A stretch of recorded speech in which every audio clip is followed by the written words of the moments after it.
Hello, welcome to another Looney Tunes review video. If you are new to the channel, make sure you subscribe to follow my journey to review all 1000 classic Looney Tunes shorts and give this video a like as well.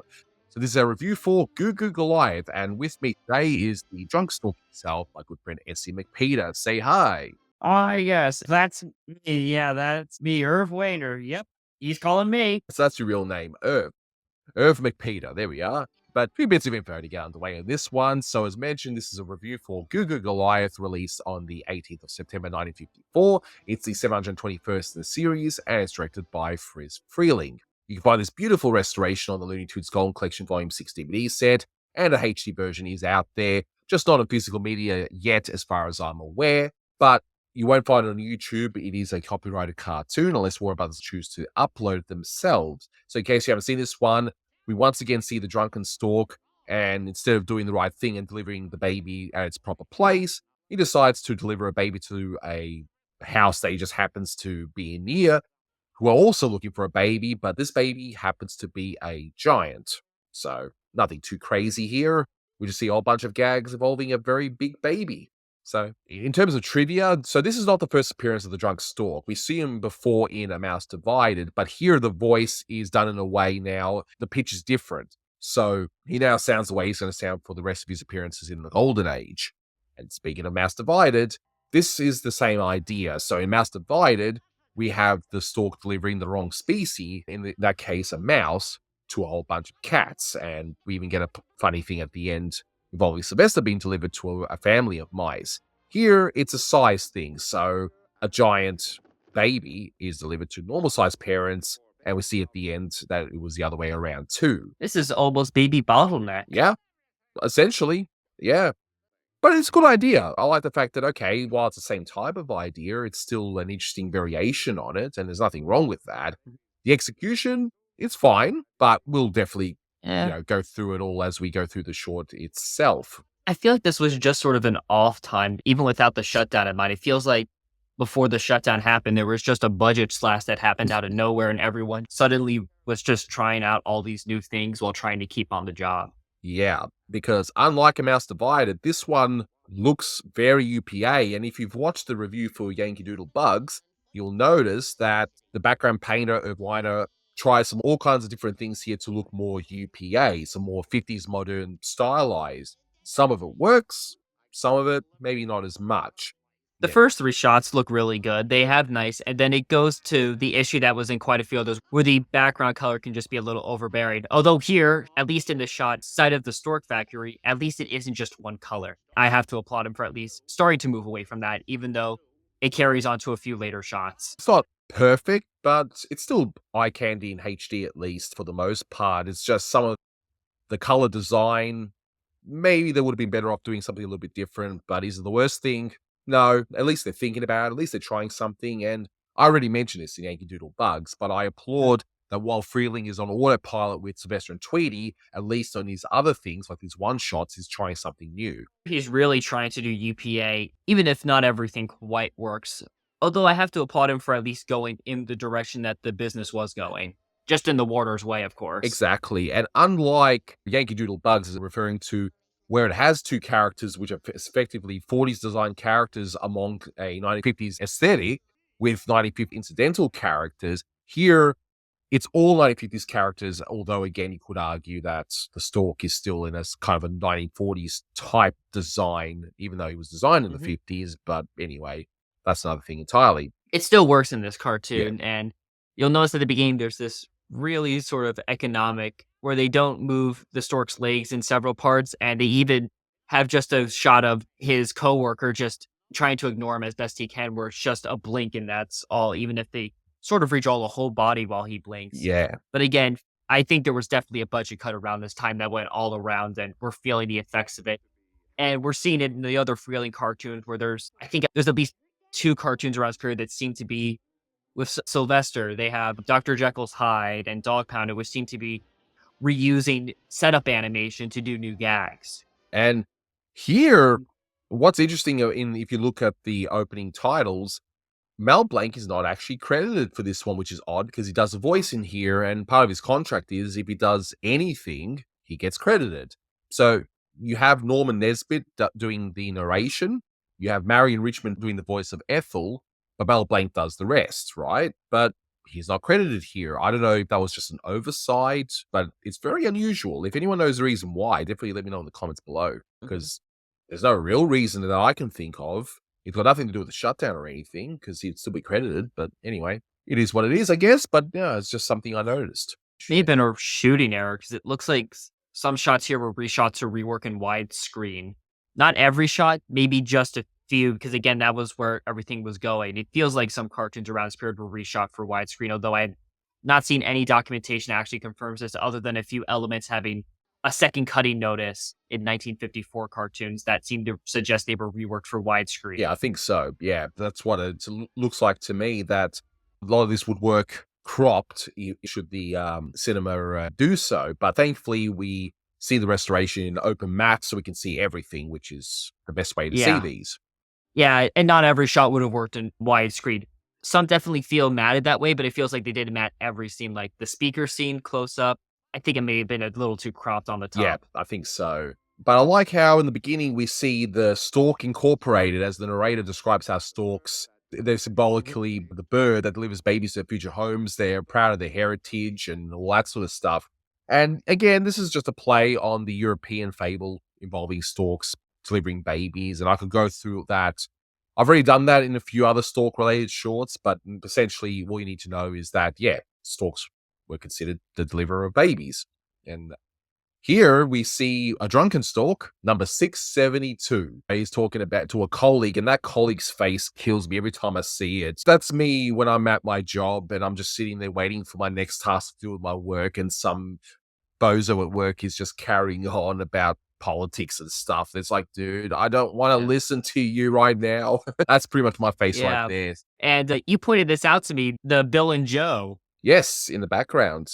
I do wonder if it's just a nod and a nod and a wink to Bill Hanna and Joe Barbera, which a lot of the animators at the time, even if they worked in different studios, they would cross each other's paths. Is a small business. Exactly. So I'm assuming that maybe someone just knew Bill and Joe. They just wanted to just for fun put that in there, or they just picked the name. Maybe they heard about some party at MGM and decided just to play along with it, but we'll never know why that connection is there. And it doesn't change the cartoon that much. It's just an interesting Yeah. observation. But I like how when the number 672 is announced and the drunk talk is like, he just says, oh, that's me. And he says two different numbers, completely out of it, completely wasted. I mean, remember, kids, this is when we used to be able to do jokes based on drunks before we realized that drunkenness is a serious problem in society. But anyway, that's another thing entirely. Oh, you missed a good freakus that time, Buster. What a party. Calling Stork 672. 672. Hey, that's my number. 549. Yes, sir. 321 coming up. And Freeling was the first to acknowledge that. I think he made an Alcoholics Anonymous joke in Southern Fried Rabbit, and he did Birds Anonymous. Yeah, exactly. But I like how this whole stork thing is like a fully fledged business, complete with graphs and everything. I'm wondering what their profit motive is. Profit motive. Could we see a short like it by word of mouth and that sort of thing by Friz Freeling, pro-capitalism? But in any case, he's got a task to do. The other storks fly off, sounding like proper jet engines, but naturally, our drunken stork isn't even named. We're just going to have to call him Drunken Stork. He just sputters as he takes off.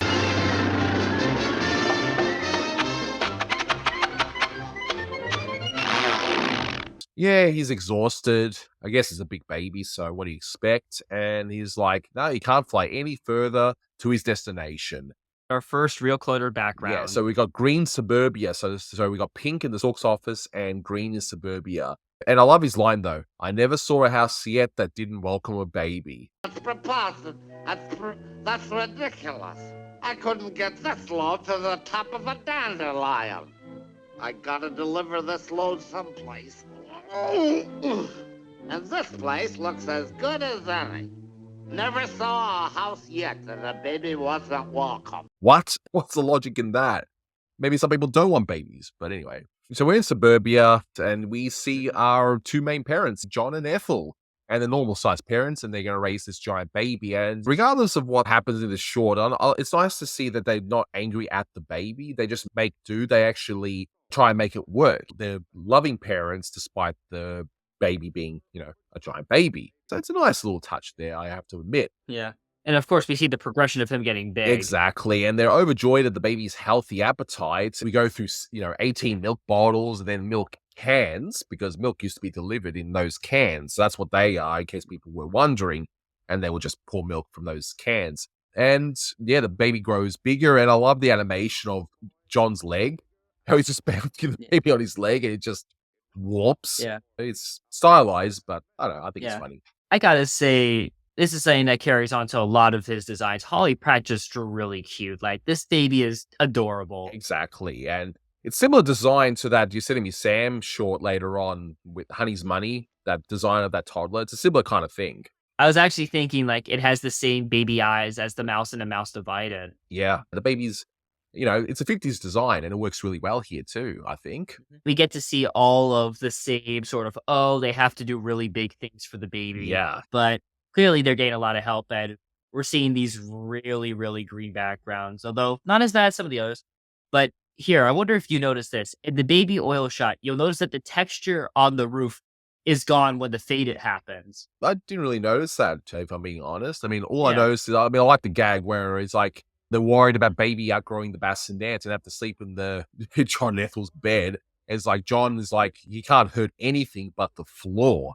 I like that. That was hilarious. And Yeah. they go through truckloads of, oatmeal, baby oil, and large, diapers, nappies, whichever you want to call them, based on where you are in the world. Yeah. And according to by word of mouth, they can afford all this. I would say so, yes. And I like how we hear in the background with Q, you must have been a beautiful baby. A new baby requires a lot of care. There is always the problem of feeding and the little things that go into making baby comfortable and happy. Because of course we're going to hear that. What else are we going to hear involving Yeah. a baby, right? And of course, we hear Pretty Baby over the music. Yeah, a lot of baby puns, because, what else is Carl Yeah. Stalling going to do, of course? But as the narrator points out, they are quite clever in getting things done, like giving baby a bath in the swimming pool. You would hope that at least it's regular water and not chlorine water, but anyway, cartoon logic. But Yeah. still, it's pretty good. I do like the idea here that John's not happy with the fact that the baby's chewing on his white-walled tires, which was seen as like a luxury type tire item, right, on those old fancier cars. Mm-hmm. And Ethel makes a good point. Well, you got to figure out something for a teething ring. Ethel, please! Not my new white sidewalls! All right, you can have your darn old tires if you can show me where I can get a teething ring big enough. Because you don't often see gags based on teething in these shorts. It's usually evolving. Yeah, That's- that's a creative gag. Yeah, exactly. And it's actually a highlight here. And then we see baby's grown up a little bit, taking his first steps. But I love the vocals of Mel Blanc when the baby's falling on top of John. Yeah, And his brief, scared expression. That was great. I saw that joke coming a mile away, but Mel's delivery sold it on me. Exactly. You know that something's going to happen. It's just, as someone that's raised 2 kids and they'll teach him how to walk, it's definitely relatable. But thankfully, they weren't that big because they're very wobbly at that age. Very wobbly. Go to Daddy, darling. Atta boy! That's it! There, that's it! What? Oh dear. The next bit is, I guess this is another way to get some playtime in, where he asks Junior to help with his car to get him to work. And sure enough, this time he actually made it all the way to the office. Nice. Be careful. Don't hurt Daddy, darling.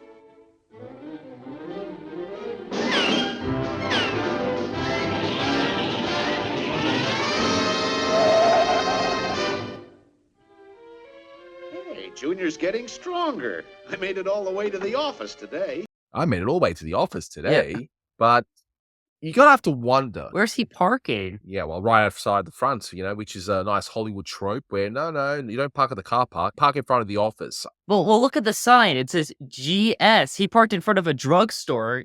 Is he just a pharmacist? Why do you say the office? Maybe he works above it. I'm overthinking Exactly, this, I think though. we all are. But speaking of overthinking, look, all those destroyed cars and tanks and that, you do have to wonder, was anyone hurt in him getting all of these cars and tanks and stuff? Well, I think this is around the time that train travel became a little less uncommon because of the highways and throughways being built.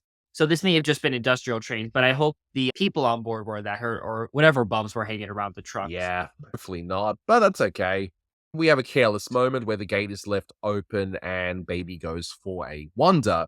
And they report it to a missing persons department, and you got the calm 50s design police captain. He's like, oh, okay, it's a giant baby, whatever. And the expression he makes once he notices the baby is The design here of his office in comparison to the outside is really good. There's applying of texture. There's more than just one color in a lot of the backgrounds. Not all of them, but again, the whole design with the colors is really improving. It took a few cartoons for them to get this right, but I'll leave it be at this just because, again, they got it down pretty well not too long after. yeah. Can you describe him? 42 feet tall. Are there any marks that would help identify him? 42 feet. And sure enough, in the outside scene, we see that baby is wearing the Brown Derby hat, which is a play on the Brown Derby restaurant, which was a real restaurant and a swanky Hollywood place. I think it closed down not long after this short was released, I think. But Yeah. it still would have been a timely reference. People would have known at the time. Yeah. As he walks by a Warner theater, providing new movies are your best entertainment. Yes, exactly. Yes. It's just Warner, though. So I guess it's a movie Yeah. called Warner by Warner Brothers. Yeah. So Well, that's sort of a throwback to before the Paramount Act when they had to dissociate themselves from their own theaters because there were real Warner theaters before 1948 when they had to separate. And then I think a few of them merged together and they became what is now called Regal in the US. the whole movie industry just got changed so many times, and sure enough, movie studios were no longer allowed to own theaters, but in this case, apparently they still own this one, so yeah.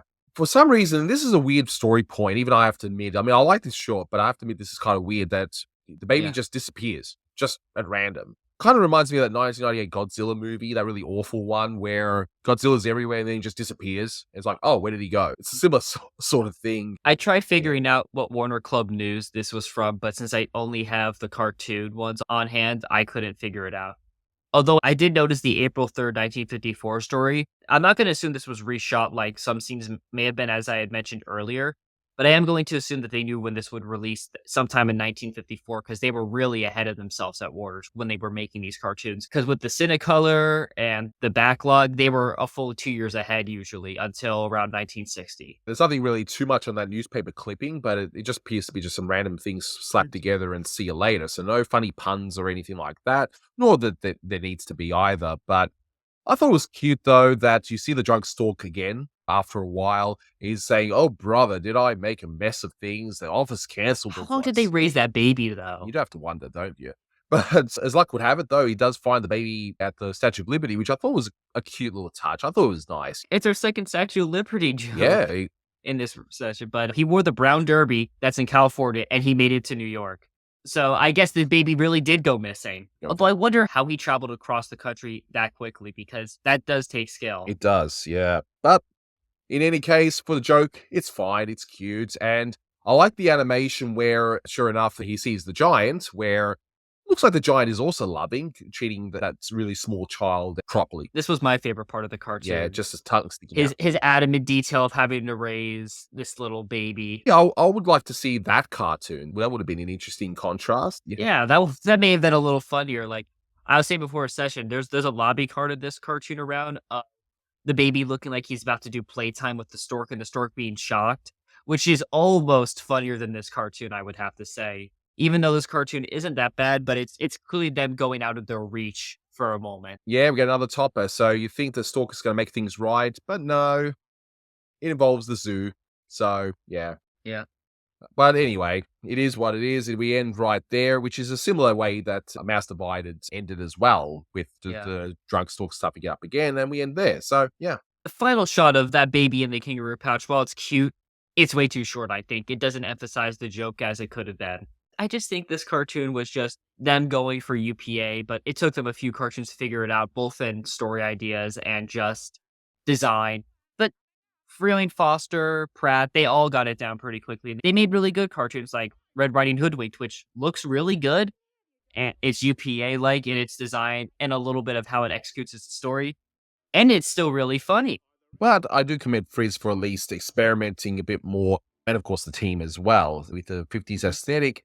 This one, I'm scoring a little higher because of the connection I have with this short and my kids and so on wanting to rewatch this one quite a bit. So that's why I'm giving it 8.5, you see. But I recognize the flaws in it and that, yeah, there were things that they still needed to figure out. But yeah, that's why I'm scoring it. Part of it's nostalgia. What about you? I'll just give it a flat 7. Maybe I'd give it a 6.5 if it was an improvement over some of the other designs we discussed in Yankee Doodle Bugs. Although, again, I will say that I do commend Freeling, Foster, and Pratt for going in this direction. They knew where the tides were turning. It just wasn't working just yet. But this is still, I think, a better cartoon than what a lot of other studios were producing by this point. And if they were producing at this point, was part of the question. Exactly. But I think we can agree that this is probably going to be a better short than the next one, which is by word of mouse. Right? Right. So I'm looking forward to that one.